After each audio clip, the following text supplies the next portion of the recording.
Hello friends, welcome back to our channel తాజా jobs info. Friends, Secunderabad రైల్వేలో కొత్త ఉద్యోగాల భర్తీ కోసం మనకు అఫీషియల్గా నోటిఫికేషన్ రిలీజ్ చేశారు.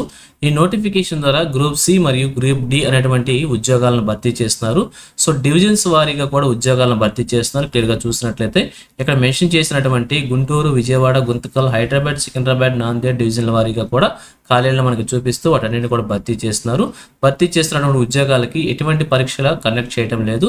అలాగే కేవలం సర్టిఫికేట్స్ ఉన్నటువంటి మార్క్స్ ఆధారంగా అభ్యర్థులను సెలెక్ట్ చేయడం అయితే జరుగుతుంది. సో మరి నోటిఫికేషన్ ద్వారా ఎన్ని ఖాళీలను భర్తీ చేస్తున్నారు, వీరికి కావాల్సినటువంటి ఎలిజిబిలిటీస్ గురించి, అలాగే రిలీజ్ అయినటువంటి నోటిఫికేషన్ యొక్క పూర్తి వివరాలు కూడా తెలుగులో చెప్తాను. సో వీడియోని ఎక్కడ కూడా స్కిప్ చేయకుండా చివరి చూసే ప్రయత్నం చేయండి. ముందుగా వీడియోకి ఒక చిన్న లైక్ చేసి సపోర్ట్ చేయండి ఫ్రెండ్స్. మీరు చేసే ఒక చిన్న లైక్ ద్వారా ఇటువంటి మరిన్ని జాబ్ అప్డేట్స్ మీ ముందు తీసుకురావడానికి చాలా ఎంకరేజ్మెంట్గా ఉంటుంది. ఇంకా ఇప్పటివరకు మీరు ఎవరైనా మన ఛానల్ సబ్స్క్రైబ్ చేసుకోకుండా చూస్తున్నట్లయితే ఇటువంటి లేటెస్ట్ జాబ్ అప్డేట్స్ కోసం వెంటనే మన ఛానల్ కూడా సబ్స్క్రైబ్ చేసుకోండి. పక్కనే ఉన్న బెల్ సింబల్లో ఆల్ మే ట్యాప్ చేసి యాక్టివేట్ చేసుకోండి. ఛానల్ వీడియోస్ అన్ని కూడా మీకు ఫ్రీగా నోటిఫికేషన్ రూపంలో వస్తూ ఉంటాయి. సో క్లియర్ చేయకుండా డైరెక్ట్ టాపిక్లోకి వెళ్ళిపోదాం. ఫ్రెండ్స్, క్లియర్గా చూసినట్లయితే ఈ నోటిఫికేషన్ ద్వారా మనకి గ్రూప్ సి మరియు గ్రూప్ డి అనేటువంటి ఉద్యోగాలను భర్తీ చేస్తున్నారు. గ్రూప్ సి కింద 21 వేకెన్సీస్ని, గ్రూప్ డి కింద 40 వేకెన్సీస్ని ఫిల్ చేస్తున్నారు. సో గ్రూప్ సి సంబంధించినటువంటి ఉద్యోగాలకు సంబంధించి లెవెల్ 3 లేదా 2 కింద శాలరీ డీటెయిల్స్ వచ్చేసి గ్రేడ్ పే 2000 లేదా 1900 కింద 5200 నుంచి 20200 వరకు కూడా శాలరీ తీసుకునే అవకాశం అయితే ఉంటుంది. అలానే గ్రూప్ డికి సంబంధించి చూసినట్లయితే గ్రేడ్ పే వచ్చేసి 1800 ఉంటుంది. లెవెల్ 1 కింద ఈ యొక్క శాలరీ డీటెయిల్స్ మెన్షన్ చేశారు. 5200 నుంచి 20200 వరకు కూడా వీరి శాలరీ కూడా మెన్షన్ చేశారు అనమాట.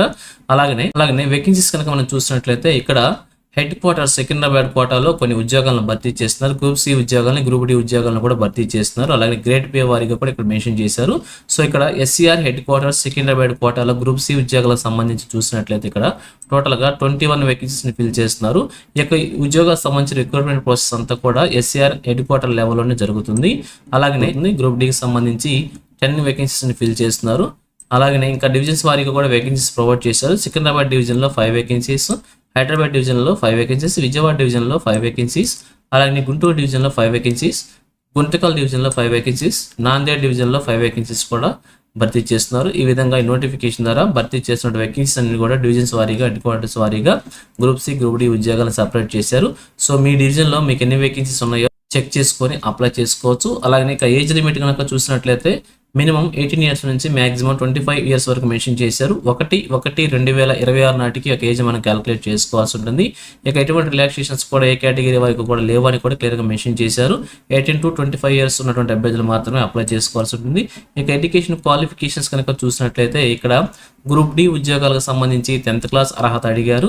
అలాగనే దాని తర్వాత ఐటీఐ లేదా ఈక్వలెంట్ క్వాలిఫికేషన్ లేదా national apprenticeship certificate NAC granted by NCVT ఉన్నటువంటి అభ్యర్థులు కూడా అప్లై చేసుకోవచ్చు. అలాగే గ్రూప్ సి ఉద్యోగాలకు సంబంధించి చూసినట్లయితే 12th క్లాస్ అంటే ఇంటర్మీడియట్ అర్హత అడిగారు అనమాట. లేదంటే దానికి ఈక్వల్ ఉన్నటువంటి ఎగ్జామినేషన్ క్వాలిఫైడ్ అభ్యర్థులు కూడా అప్లై చేసుకోవచ్చు. ఈ ఎగ్జామినేషన్ ఫీజు కూడా మెన్షన్ చేశారు. SC, ST, women, minorities and economical backward class EBC candidates వచ్చేసి 250 రూపీస్ ఎగ్జామినేషన్ ఫీజు పేమెంట్ చేయాల్సి ఉంటుంది. ఇక రిమైనింగ్ క్యాండిడేట్స్ అందరూ కూడా 500 రూపీస్ వచ్చేసి ఎగ్జామినేషన్ ఫీజు పేమెంట్ చేయాల్సి ఉంటుంది. అది కూడా ఆన్లైన్ మోడ్లో మనం పేమెంట్ చేసుకోవచ్చు. ఇక సెలక్షన్ ప్రొసీజర్ కనుక చూసినట్లయితే అప్లికేషన్ అప్లై చేసుకున్న అభ్యర్థులందరికీ కూడా డాక్యుమెంట్ వెరిఫికేషన్ చేస్తారన్నమాట. డాక్యుమెంట్ వెరిఫికేషన్ తర్వాత స్పోర్ట్స్ సంబంధించిన ట్రయల్స్ కండక్ట్ చేస్తారు. దీని పర్ఫార్మెన్స్ సంబంధించి 40 మార్క్స్ ఉండటం అయితే జరుగుతుంది. సో స్పోర్ట్స్ ట్రయల్స్ కనుక మనం చేసేటప్పుడు కోచ్ వచ్చేసి మనకి అబ్జర్వేషన్ చేస్తారనమాట. Game skills, physical fitness, coach observations అన్ని కూడా చేస్తారనమాట. దానికి 40 మార్క్స్ కేటాయిస్తారు. అలాగే క్యాండిడేట్ ఫిట్గా ఉన్నాడా లేదని కూడా అబ్జర్వ్ చేస్తారు. ఫిట్గా ఉన్న క్యాండిడేట్కి 25 మార్క్స్ లేదా అంతకంటే ఎక్కువ మార్క్స్ ఇస్తారు. నాట్ ఫిట్గా ఉన్నటువంటి అభ్యర్థులకి బిలో 25 మార్క్స్ అయితే ఇస్తారనమాట. ఇలా నాట్ ఫిట్ కనుక క్యాండిడేట్స్ కనుక సెలెక్ట్ అయినట్లయితే నాట్ ఫిట్ కింద వస్తే వీరు ఫర్దర్ ప్రొసీజర్కి ఎలిజిబిలిటీ కాదనమాట. ఫిట్గా ఉన్నటువంటి క్యాండిడేట్స్ మాత్రమే ఫర్దర్ సెలక్షన్ ప్రొసీజర్ స్టెప్స్కి వెళ్లాల్సి ఉంటుంది. ఇక టోటల్గా సెలక్షన్ ప్రొసీజర్ వచ్చేసి 100 మార్క్స్ ఉంటుంది. ఇందాక మనం చూసినటువంటి స్పోర్ట్స్ ట్రయల్స్కి సంబంధించి 40 మార్క్స్ ఉంటాయి. అలాగే మీకు ఉన్నటువంటి స్పోర్ట్స్ అచీవ్మెంట్స్కి వచ్చేసి 50 మార్క్స్ కేటాయిస్తారు. ఎడ్యుకేషన్ క్వాలిఫికేషన్ 10 మార్క్స్ కేటాయిస్తారు. ఈ విధంగా 100 మార్క్స్కి వచ్చేసి సెలక్షన్ ప్రొసీజర్ ఉంటుంది. ఎటువంటి ఎగ్జామినేషన్ అయితే కండక్ట్ చేయరు. కేవలం మీకు ఉన్నటువంటి ఈ యొక్క మార్క్స్ ఆధారంగా మాత్రమే అభ్యర్థిని ప్యూర్లీ మెరిట్ బేస్ చేసుకుని రోల్ ఆఫ్ రిజర్వేషన్ ప్రకారంగా సెలెక్ట్ చేస్తారనమాట. అలాగనే అప్లికేషన్ వచ్చేసి మనం ఆన్లైన్ మోడ్లో అప్లికేషన్ సబ్మిట్ చేయాల్సి ఉంటుంది. రైల్వే రిక్రూట్మెంట్ సెల్ సికింద్రాబాద్కి సంబంధించినటువంటి RRC బోర్డు ద్వారా సంబంధించిన అఫీషియల్ వెబ్సైట్ ఏదైతే ఉంటుందో ఈ యొక్క అఫీషియల్ వెబ్సైట్ ద్వారా మనం ఆన్లైన్లో అప్లికేషన్ సబ్మిట్ చేయాల్సి ఉంటుంది. సో ఏమేమి డాక్యుమెంట్స్ మనం అప్లోడ్ చేయాలో డాక్యుమెంట్స్ అన్ని కూడా ఇక్కడ క్లియర్గా మెన్షన్ చేశారు. ఈ డాక్యుమెంట్స్ అన్నింటిని కూడా అప్లికేషన్తో పాటు మనం ఆన్లైన్లో సబ్మిట్ చేయాల్సి ఉంటుంది కాబట్టి ఇవన్నీ డాక్యుమెంట్స్ కూడా దగ్గర పెట్టుకొని ఆన్లైన్లో మన అప్లికేషన్ సబ్మిట్ చేస్తే త్వరగా అప్లికేషన్ కంప్లీట్ చేసే అవకాశం అయితే ఉంటుంది.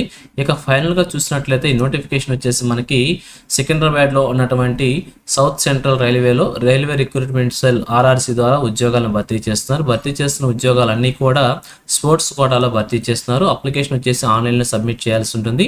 స్టార్టింగ్ డేట్ వచ్చేసి 25/10/2025 అనమాట. లాస్ట్ డేట్ వచ్చేసి 24/11/2025 అనమాట. సో మీ కనుక స్పోర్ట్స్లో మెరిట్ కనుక ఉన్నట్లయితే ఉద్యోగాలకు అప్లై చేసి ఒక ఉద్యోగాన్ని సాధించే ప్రయత్నం కూడా చేయవచ్చు. సో ఇది ఫ్రెండ్స్ రైల్వే నుంచి రిలీజ్ అయిన మరొక లేటెస్ట్ జాబ్ నోటిఫికేషన్. ఇదే విధంగా ఆంధ్రప్రదేశ్, తెలంగాణ కేంద్ర ప్రభుత్వం నుంచి ఈ చిన్న జాబ్ నోటిఫికేషన్ రిలీజ్ అయినా కానీ వెంటనే మేము ముందుకు తీసుకొస్తుంటాను. సో మన ఛానల్ సబ్స్క్రైబ్ చేసుకుని డైలీ ఫాలో అవుతున్నాను. ఎటువంటి అప్డేట్స్కి మిస్ అవ్వకుండా ఉండవచ్చు. అలాగే నేను నోటిఫికేషన్ PDF వచ్చేసి మన టెలిగ్రామ్ గ్రూప్లో ప్రొవైడ్ చేస్తాను. లింక్ వచ్చేసి వీడియోకి డిస్క్రిప్షన్లో ప్రొవైడ్ చేస్తాను. అక్కడ నుంచి డౌన్లోడ్ చేసుకోండి. సో ఇది ఫ్రెండ్స్ ఓవరాల్ వీడియో ఇన్ఫర్మేషన్ మీకు నచ్చిందని అనుకుంటున్నాను. మీకు ఎలా అనిపించిందో కింద కామెంట్ సెక్షన్లో తెలియజేయండి. ఇంకా మీ ఫ్రెండ్స్కి, మీ ఫ్యామిలీ మెంబర్స్ అందరూ కూడా షేర్ చేసి వారికి కూడా తెలియజేయండి.